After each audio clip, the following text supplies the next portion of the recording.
3, 2, 1. Hi there everyone, how you doing? Hope you're having a great start to the week. Here I've got a recording for you which I hope is going to be helpful. It was broadcast on the 24th of January 2018 in Australia on the ABC Australian network, and it's about apostates. And for examples, they have people tell their stories, and you've got an Australian Muslim man and a Jehovah's Witness who now, since she's left is of course being shunned. And they also, as well as the personal experiences, as you can see there, they have some of the supporters of those who leave the JWs. So hope it helps some of you and enjoy the listen. Bye for now. A young Australian Muslim man receives death threats because he's left the faith. A dedicated Jehovah's Witness member is ostracised after making decisions about her life that her church disagrees with. For those who've been part of conservative religious communities, apostasy, or leaving the religion, is an act that can bring stigma and shame. For many religious practitioners, it's the biggest taboo of all, and leaving the faith can result in individuals being socially isolated by their faith community and even living in fear of reprisals. So who are Australia's apostates and how do they negotiate their new lives? Lauren Baker has been looking at the issue for the Religion and Ethics Report.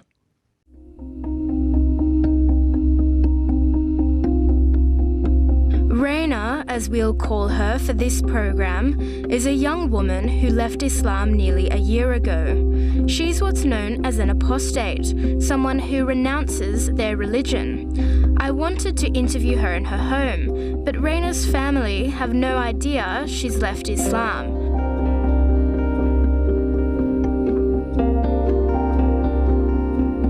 So for now, we're meeting at a public library where she's in no danger of being found out. I was raised in a really religious household and I myself believed it to such a large extent. For me, my faith was completely unbreakable. But then over years of talking with different people, I started to wonder if I myself actually was wrong. Raina is one of many Australians leaving their religions. The most recent census revealed that 1 in 3 Australians no longer identify with any religion. But what is the experience like for people who come from conservative religious backgrounds, where leaving a religion can be considered the biggest taboo? There were times where I couldn't eat. There were times where I couldn't sleep. I spent hours just pacing my bedroom up and down because it was so momentous to me, because I realized that if I was wrong, then I had lived my entire life living a lie, and I knew how painful the process of leaving would be. Raina essentially lives a double life, pretending to pray and fast during Ramadan with her family, but discussing atheism and visiting bars with friends. 9 months ago, Raina took off her hijab, a decision she said was met with strong reactions from her family. She says the experience has made her wary of coming out to her family as an ex-Muslim. No one in my family knows that I don't believe. I know if I tell them that I'm an ex-Muslim, their reactions will be 1,000,000 times worse than me simply saying I want to not wear my hijab anymore. So the thought of them finding out I'm an ex-Muslim absolutely terrifies me. In some countries, leaving Islam is not just a personal matter, it's a crime. In countries like Saudi Arabia, it carries the death penalty, and in others like Bangladesh, prominent ex-Muslims have been hacked to death by vigilantes. Dr. Jan Ali is a senior lecturer in Islam and modernity at Western Sydney University. He believes that although attitudes towards apostasy differ from community to community, even ex-Muslims here in Australia have reasons to be concerned. It will definitely strike fear in people's hearts if they see apostates treated in certain ways overseas. We live in a globalized world,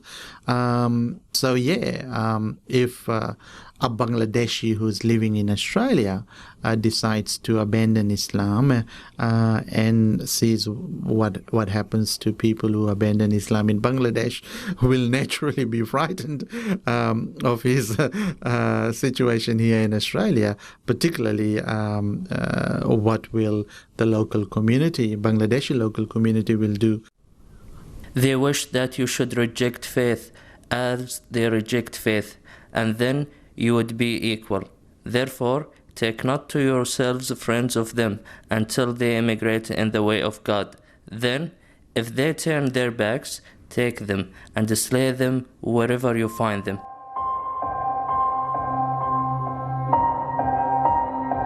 My name is Faisal, and this is my nickname. I cannot reveal my real name for security and safety purposes. This is Faisal, an ex-Muslim from Saudi Arabia, a country with some of the strictest apostasy laws in the world. After studying philosophy in America, Faisal decided to leave his religion. Now he lives in Australia, but his family back home have no idea he considers himself an apostate. What do you think would happen if they were to find out, or if your community back in Saudi Arabia were to find out? For sure, like my relatives would kill me because the thing is in Saudi Arabia is like it is like a collective society. If someone does bad, the whole tribe or the whole family members and the whole relative and your whole relatives would be affected. If someone committed a crime, all of your family, all of your relatives would be looked by other people down, and they would think that they are as bad as the one who committed the crime. Although Faisal lives in Australia now, he says he still faces difficulties being open about his beliefs. He says he was once kicked out of a shop after the owner discovered he was an ex-Muslim. Another time, after a night of drinking, he called an Uber to get home. He had gone out during Ramadan, when Muslims are supposed to be fasting, and the Uber driver could tell from Faisal's last name that he had a Muslim background. He was asking me why I am drinking in Ramadan. I told him I just want to have fun. He said that's not right. I told him it's none of your business. And then he said, how are you gonna fast? Then when I told him I do not fast because I am an ex-Muslim, he was shouting at me and he was threatening me, and I was really scared at that time that he might harm me. Faisal has even received death threats online and now uses a fake name and won't show his face when he discusses atheism on the internet. Right now, it is very important for me to live in a building or in a place that has security, that has security men. Faisal is also concerned about the radical Islamist group Hizb ut-Tahrir. 6 months ago, they held a conference in Sydney where a spokesman for the group endorsed the death penalty for apostasy.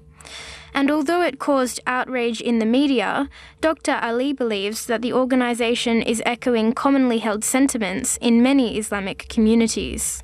I think they are reiterating what the general ruling on apostasy is.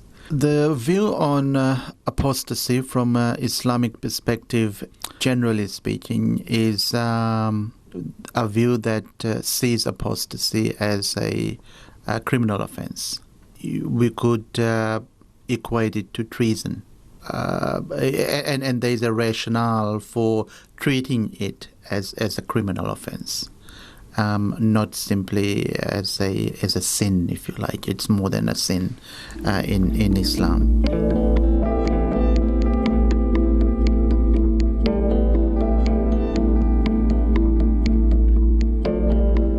Everyone that pushes ahead and does not remain in the teaching of the Christ does not have God. If anyone comes to you and does not bring this teaching, never receive him into your homes or say a greeting to him. It's not just former Muslims who struggle to leave their religion in Australia. Deborah Goldstein is a former Jehovah's Witness. She spent 26 years in the religion and estimates that at one point she spent nearly 40 hours a week participating in religious activities, like missionary work and door-to-door proselytizing. She had begun to have doubts, but it was when she had an abortion and started acting on a same-sex attraction that she was formally kicked out of the religion.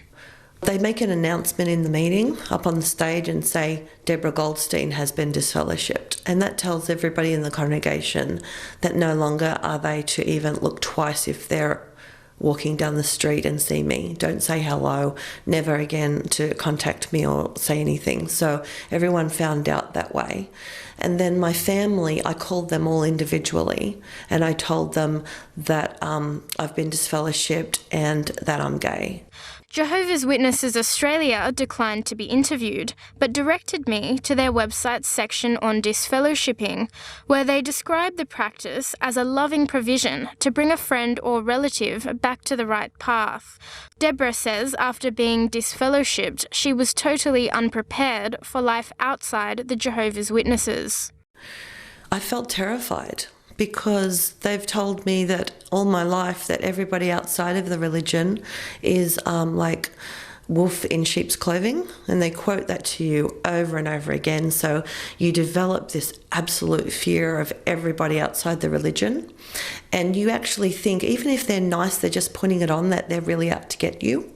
So I thought everybody was like that, and I didn't have any friends and family, so I felt very wary of everybody. And I felt a lot of deep shame because I actually saw a couple of people I've known for many years and they just walked by and just looked at me like with this judgmental, dirty look. And I felt incredible shame. Lara Kaput is an ex-Jehovah's Witness turned activist. She believes that the social shunning of apostates works in tandem with other issues, like low education rates, to make it extremely difficult to leave the religion. In America, the Pew Research Center found that 64% of Jehovah's Witnesses had no more than a high school diploma. The Watchtower website discourages their followers from pursuing higher education, calling it a secular and corrupting influence. They really struggle as an apostate. Not only do they have to separate themselves from their family and friends because they're shunned, they also might lose their job, and therefore the incidence of poverty increases substantially, or the fear of it, around about the time they leave. And so not only do they not have an education, they don't have a career, but they don't have any prospects of one because they weren't educated. And that will keep them in a low poverty situation. If it hadn't been for the religion, I'm a really studious person and I would have loved to go to uni, but they don't encourage it. And I remember once I met this girl who was going to uni at the door, and I also, because I was brainwashed in it, discouraged her from continuing uni to come into the religion. And I feel like I missed out on being able to go to uni when I was young and do a lot of the things like career-wise, develop my career and things like that, that I've only just started doing now at this late date, and I'm 50 now. The topic of apostasy is still under-researched, but a recent study published by the University of Nottingham in the UK found that apostates experienced high rates of abuse, particularly apostates from the Islamic faith. So what support is available for people in these situations? Well, in Australia, there's not very much at all. But in the UK, a new organisation called Faith to Faithless is offering support to apostates from all religions. Imtiaz Shams, a co-founder of Faith to Faithless, believes there's a lot of work to be done on increasing awareness and support. Right now, the biggest issue with apostates is that they feel alone.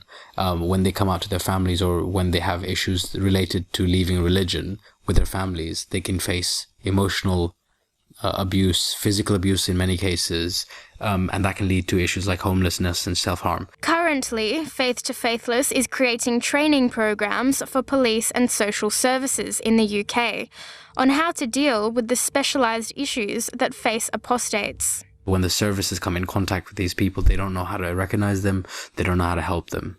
So right now the services might know exactly what to do with someone who's, let's say, gay.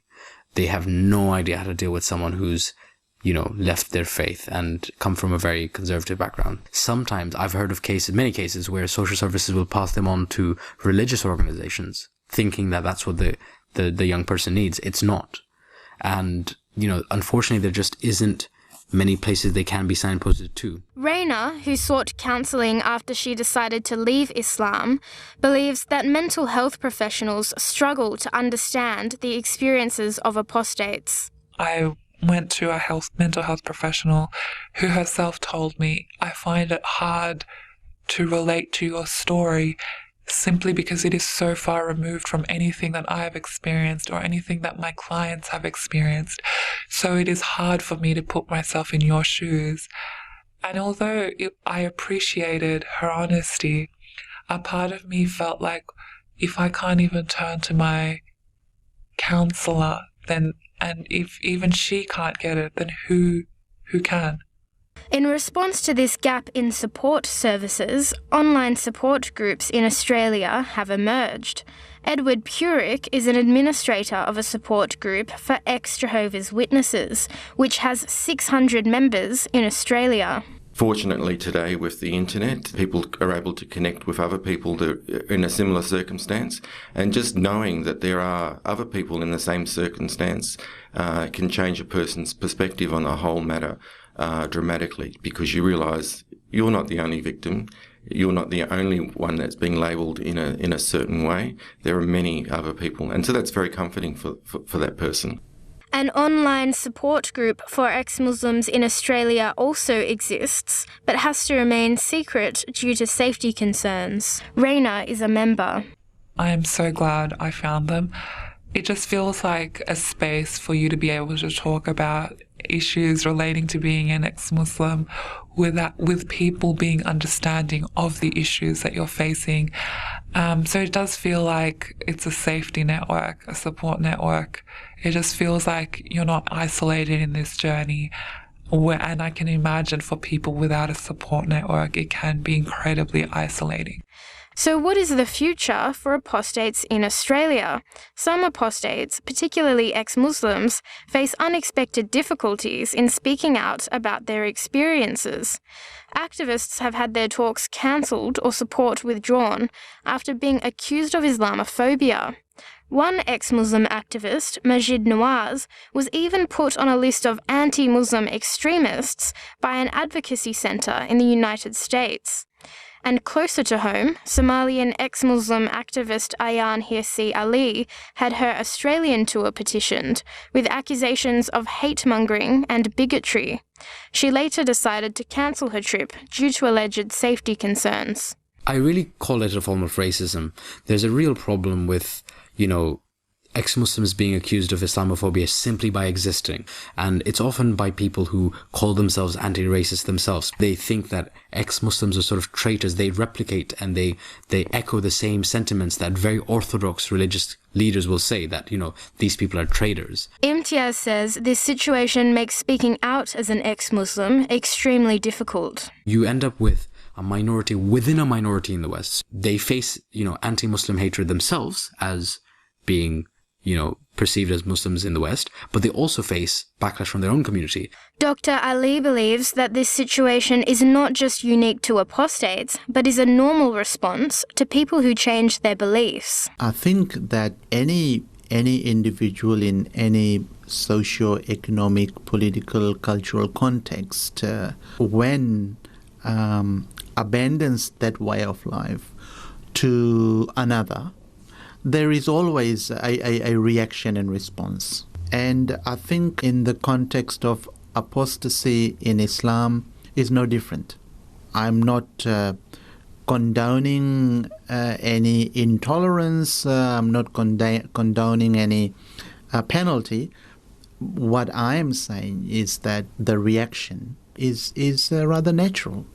For example, if Tony Abbott abandons Liberal Party and joins Labor Party, I'm pretty sure that Liberal Party members will be pretty cheesed off about his abandonment. Despite the difficulties, Raina is looking forward to a future where she can be herself without fear.